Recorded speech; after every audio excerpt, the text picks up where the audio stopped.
मोर क्लासলৈ स्वागतम। तो আজি আমি শিকিম এক্সাৰসাইজ 3.4 ৰ কোশ্চেন 1 ৰ 1 আৰু 2। ভিডিওটো চাই ভাল পালে এটা লাইক কৰি দিবা আৰু চেনেলটোত নতুন হলে চেনেলটো সাবস্ক্ৰাইব কৰি দিবা। তো আজিৰ ক্লাসটো আমি আৰম্ভ কৰিম। কি কৈছে তলৰ ৰৈখিক সমীকৰণ জোৰকেইটা অপনয়ন পদ্ধতি আৰু প্ৰতিস্থাপন পদ্ধতিত আমাৰ সমাধান কৰিব লাগিব। মানে একবাৰ আমাৰ অপনয়ন পদ্ধতিত কৰিব লাগিব, আকৌ একবাৰ এই মেথছটোৱে আমাৰ প্ৰতিস্থাপনত কৰিব লাগিব। ঠিক আছে, প্ৰতিস্থাপন তোমালোকে 3.3 ত পাই আহিছা। ঠিক আছে, এতিয়া আমি অপনয়নটো শিকিলো, প্ৰতিস্থাপনটো কৰাই দিম। ইয়াতে প্ৰথমতে অপনয়নত আমি মেথছটো কৰিম। সো অপনয়ন কৰিবলৈ কি কৰি চাব লাগে, আমাৰ যে দুটা সমীকৰণ দিয়া আছে, এই দুটা সমীকৰণত হলে x ৰ সহগ দুটাৰে সেম হ'ব লাগিব আৰু নহলে y ৰ সহগ দুটাতে আমাৰ সেম থাকিব লাগিব। যদি থাকে তেনেহলে আমাৰ সহজতে কৰিব পাৰিম, আৰু যদি না থাকে তেনেহলে আমাৰ মিলাব লাগিব। সো প্ৰথমটোৰ আমি x মিলাব চেষ্টা কৰিম, নহলে y ও মিলাব পাৰা তোমালোকে। x মিলাব চেষ্টা কৰিম। সাপোজ ইয়াতে x ৰ সহগ আছে আমাৰ 1, ইয়াতে x ৰ সহগ আছে আমাৰ 2। দুটা আমাৰ মিল নাই, তেনেহলে এইটোক যদি আমি সাপোজ 1 বুলি ধৰি লৈছো, এইটো আমি সাপোজ 2 বুলি ধৰি লৈছো। 1 ক আমি যদি 2 এৰে ইনটু কৰো, এই সমীকৰণ 1 ক যদি 2 এৰে ইনটু কৰিম কি পাম, 2x পাই যাম, লগতে পাই যাম 2y, আৰু কি পাম 2 এৰে 5 ক ইনটু কৰিলে 10। এতিয়া চাবা ইয়াতে আমাৰ 2x, ইয়াতেও আমাৰ 2x মিলি গল। আমাৰ মানে x ৰ সহগ গিলা মিলাব লাগে, নহলে y ৰ সহগ মিলাব লাগে। এইটো সাপোজ 3 বুলি ধৰি লৈছো। ইয়াৰ লগত সাপোজ কি কৰিম চাবা, 3 ৰ পৰা সমীকৰণ 3 ৰ পৰা আমি কি কৰিম, সমীকৰণ 2 মাইনাস কৰি দিম। মাইনাস কৰি দিছো, ইয়াতে প্লাস আছিল, প্লাস মাইনাস ইনটু হলে কি হয় মাইনাস হ'ব। ইয়াতে মাইনাস মাইনাস ইনটু হলে কি হ'ব প্লাস হ'ব। ইয়াতে আমাৰ মনে মনে প্লাস আছে, প্লাস আৰু মাইনাস ইনটু কৰিলে কি হ'ব মাইনাস হ'ব। ঠিক আছে, প্ৰথমতে এইটো ক্যান্সেল। সব প্লাসৰ 2 আৰু প্লাসৰ 3, মাইনাসৰ 3 নহয় কিন্তু প্লাসৰ 2 প্লাসৰ 3 কিমান পাম আমি 5y। 10 ৰ পৰা 4 মাইনাস কৰিলে কি হ'ব আমাৰ 6 হৈ যাব। So y is equal to 6 to কি হৈ আছে আমাৰ ইনটু হৈ আছে, এইটো সরি 6 নহয় 5 to ইনটু হৈ আছে, এইটো সাইডত যে গলে কি হ'ব ডিভাইড হৈ যাব। সো এতিয়া আমি কি কৰিম, এই y ৰ মানটো আমি হলে সমীকৰণ 1 ত বহাম, নহলে 2 ত বহাম। সমীকৰণ 1 তে বহাও, y is equal to 6/5 আমি সমীকৰণ কোনটোত লম 1 ত লম। 1 ইমপ্লাই বা এনেকৈ লিখিব পাৰা y is equal to 6, বা এনেকৈ লিখিব পাৰা y ৰ মান 1 নং সমীকৰণত বহুৱাই পাও, বা y is equal to 6/5 1 নং সমীকৰণত বহুৱাই পাও, নাইবা এটো লিখিব পাৰা। ঠিক আছে, এটো সহজ লাগিছে সেইকাৰণে এটো লিখি দিছো। ঠিক আছে, x ৰ ঠাইত x, y ৰ ঠাইত কি লিখিম, y ৰ ঠাইত লিখিম 6/5 আৰু 5 ৰ ঠাইত কি হ'ব 5 এ লিখিম। এতিয়া x প্লাস আছে, এইটো সাইডত গলে কি হ'ব মাইনাস হৈ যাব। x is equal to ইয়াৰ তলত মনে মনে কিমান আছে 1 আছে। 1 আৰু 5 ৰ লসাগু ললে কিমান পাম আমি 5 এ পাম। এতিয়া 1 5 ৰ মাজত কিমান বাৰ যাব 5 বাৰ, 5 যাৰ কিমান হয় 25 মাইনাস 5 ৰ মাজত কিমান বাৰ যায় 1 বাৰ যায়। কাৰ লগত ইনটু হ'ব 6 ৰ লগত, কিমান হৈছে 6। আগতেও একে আছিল, 1 5 ৰ মাজত 5 বাৰ গৈছে, এইটো 5 ৰ লগত ইনটু হৈছে আৰু 25 টো ইয়াতে গৈছে। হ'ব, সো 25 ৰ পৰা 6 মাইনাস কৰিলে আমি কিমান পাম 19, তলত কিমান আছে আমাৰ 5 দিয়া আছে। তেনেহলে x ৰ মান আমি পালো 19/5, y ৰ মান পালো 6/5। কি পদ্ধতি হিচাপে, অপনয়ন পদ্ধতি হিচাপে। এইটো মেথছৰে আকৌ কি কৰিব লাগিব প্ৰতিস্থাপন কৰিব লাগিব। তোমালোকে এইটো লিখি লোৱা, মই গুছাই দি আছো। এতিয়া আমি কি কৰিম প্ৰতিস্থাপন কৰিম।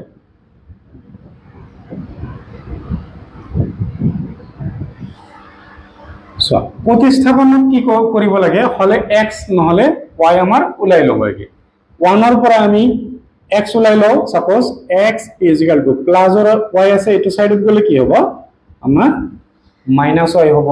প্লাস y আছে মাইনাস y হ'ব এটো সাইডত গলে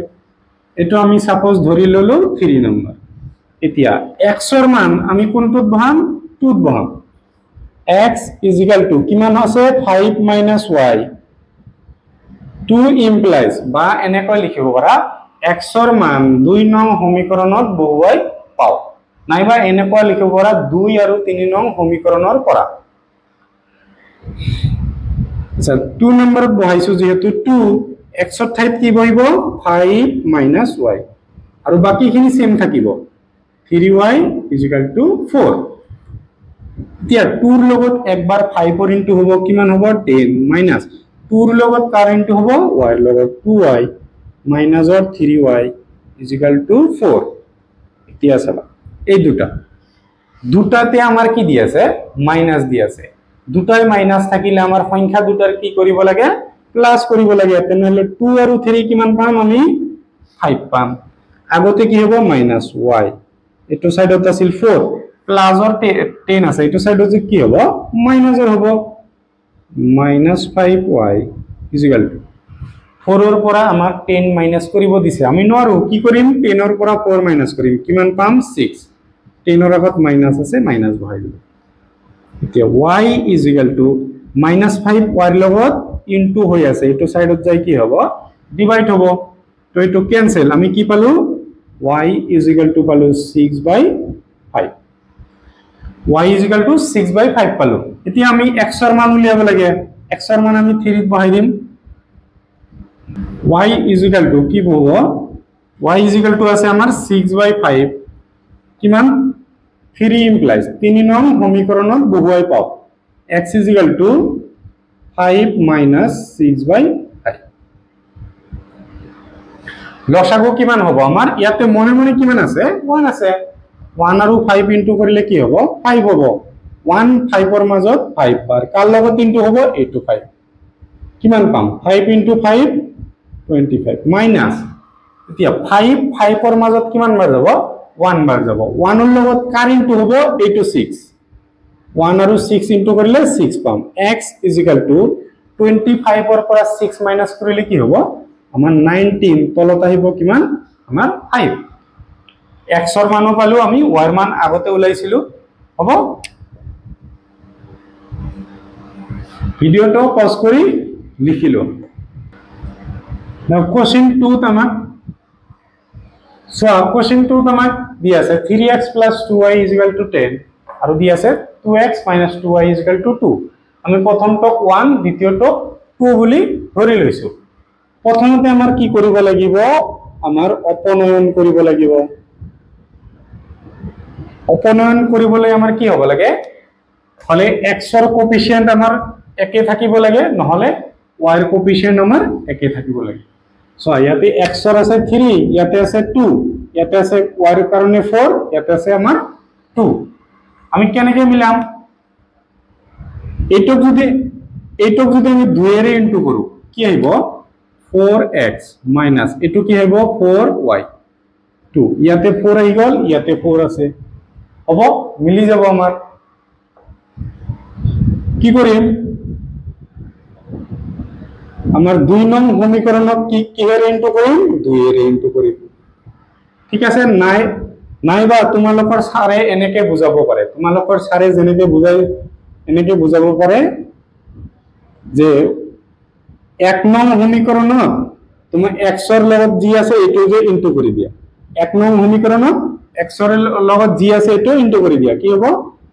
6x প্লাস আমাৰ হৈ যাব 8y = কিমান হ'ব 20 এটো ধৰি লৈছে তোমালোকৰ সাৰে 3 নাই আৰু কি কৰিছে 2 নং সমীকৰণত 1 নং সমীকৰণৰ প্ৰথম কি দি আছে 3 এটো ইনটু কৰি দিছে কি হ'ব 6x minus 6y = 6 এটো লৈছে 4 দুইবাৰ ইনটু কৰিছে সাৰে আৰু মই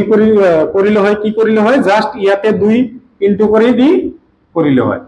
সো মোটটো মই দেখাই দি আছো কি কৰিব খুজিছিলো সাপোজ মই ইয়াৰ লগত 2 ইনটু কৰিলো কি হ'ব 2 * 2 4x 2 কৰিলে কি হ'ব 4y = আমি 4 পাম এইটো সমীকৰণ মানে এইটো সমীকৰণ আমি 3 বুলি ধৰি ললে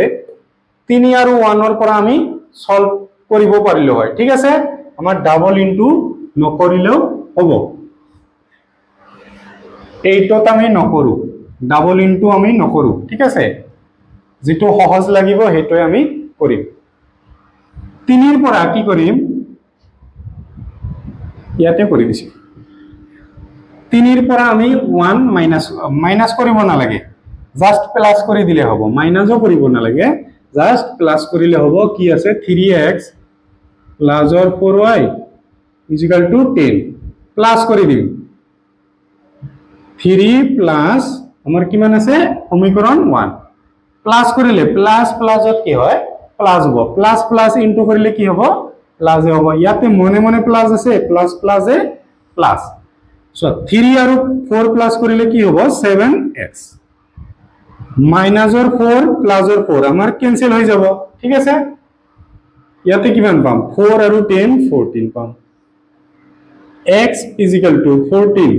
7 এৰে x ৰ লগত ইনটু হৈ আছে কি হ'ব আমাৰ ডিভাইড হ'ব 7 14 ৰ মাজত 2 বাৰ x = কিমান পাম আমি 2 পাই যাম x ৰ মান 2 পালে আমাৰ y ৰ মান উলিয়াব লাগিব কত বহাম যিকোনো এটা বহালে হল আমি 2 তো বহাব পাৰো 1 তো বহাব পাৰো 2 বহাই দিলো সাপোজ x = 2 আমি 2 ইমপ্লাইজ বা কি লিখিবা x ৰ মান 2 নং সমীকৰণত বহুৱাই পাও 2x ৰ ঠাইত 2 বহিব y ঠাইত y থাকিব 2 2 * 2 কিমান পাম আমি 4 minus 2y = 2 minus of 2y = 2 plus or 4 আছে এটো সাইডত যাই কি হ'ব minus or 4 minus or 2y = 2 সবা 2 ৰ পৰা 4 মাইনাস কৰিব লাগে 2 ৰ পৰা 4 4 ৰ পৰা কিন্তু 2 নহয় ডাঙৰটোৰ পৰা সৰুটো মাইনাস কৰি দিলু ডাঙৰটোৰ আগত মাইনাস আছে মাইনাস বহাই দিলু এতিয়া y y লগত -2 টো কি হৈ আছে ইনটু হৈ আছে এটো সাইডত যাই ডিভাইড হ'ব মাইনাস মাইনাস ক্যান্সেল 2 এৰে 2 ৰ মাজত একবাৰ y = 1 x ৰ মান আমি 2 পালো এটা x ৰ y ৰ মান কি পালো 1 পালো এতিয়া আমাৰ অপনয়নটো কৰা হল এইটো মেথছৰে কি কৰিব লাগিব আকৌ প্ৰতিস্থাপন কৰিব লাগিব এটো আমি গুছাই দিছো তোমালোকে লিখি লও প্ৰতিস্থাপন পদ্ধতিত সবা আমি 2 নম্বৰ সমীকৰণটো অলপ সলভ কৰিলো প্ৰতিস্থাপন পদ্ধতিত আমাৰ কি হয় হলে x ৰাখি থব লাগে নহলে y ৰাখি দিব লাগে আৰু বাকি এটা সাইডত যাব আমি 2 নং সমীকৰণটো অলপ সলভ কৰিলো 2x - 2y = 2 এটো দিয়া আছে এটো লিখি ললো আমি যদি 2 এৰে গোটে কেটা ভাগ যাব না নাই যায় 2 এৰে দিলে আমার একবার 2 2 ক্যান্সেল এটো তো 2 এ ক্যান্সেল যাব 2 2 এর মাজত 1 হৈ যাব এতিয়া সো x রাখি থলো সাপোজ মাইনাস আছে এটো সাইডত যাই কি হ'ব প্লাস হ'ব এটো আমাৰ 3 নাম্বাৰ দিল এতিয়া x ৰ মান আমি কত বহাম y ত বহাম কাৰণ 2 নম্বৰ সমীকৰণত পৰা তো আমি x উলাইছো ইয়াতে x = 1 + y কত বহাম 1 নম্বৰত এনেকৈ লিখিব পাৰা যে x ৰ মান 1 নং সমীকৰণত বহুৱাই কি পাম আমি 3x x ৰ ঠাইত বহাই দিব লাগিব 1 + y y ৰ ঠাইত আমি y বহাম 4y = 10 দি আছে আমি 10 এ লিখিম এতিয়া 3 ৰে 1 লগত ইনটু হ'ব কি হ'ব 3 3 ৰে y লগত ইনটু হ'ব কি হ'ব 3y 4 ৰ লগত কাৰ হ'ব y নহলে 4y = 10 so 3 আৰু 4 কিমান পাম আমি 7y প্লাস হৈ আছে 10 প্লাস আছে এটো সাইডত গলে মাইনাস ইয়াতে লৈ গল কি আছে এটো সাইডত 7y 10 ৰ পৰা 3 মাইনাস কৰিলে আমি কি পাম 10 ৰ পৰা 3 মাইনাস কৰিলে 7 y = 7 টো কি হৈ আছে ইনটু হৈ আছে এটো সাইডত যাই আমাৰ ডিভাইড হ'ব y = 7 7 ৰ মাজত কিমান বাৰ যায় 1 বাৰ নহলে y ৰ মান আমি পাই গলো x ৰ মান উলিয়াব লাগিব x ৰ মান কত বহাম আমি 3 ত বহাই দিলে হৈ যাব সহজতে হ'ব সো 1 ত বহালে উলাব পাৰিম 2 ত বহালে আমি উলিয়াব পাৰিম কিন্তু 3 ত বহালে আমি সহজতে উলিয়াব পাৰিম হৈছে 3 ইমপ্লাইজ x ৰ ঠাইত আমি x বহাই দিম 1 প্লাস y ৰ মান আছে y ৰ মান কিমান আছে 1 1 আৰু 1 প্লাস কৰিলে কি হ'ব 2 হৈ যাব x ৰ মান আমি কিমান পালো 2 পালো ভিডিওটো পজ কৰি লিখি লোৱা আৰু ভিডিওটো চাই ভাল পালে নিজৰ সমনীয়াৰ সৈতে শেয়াৰ কৰি দিবা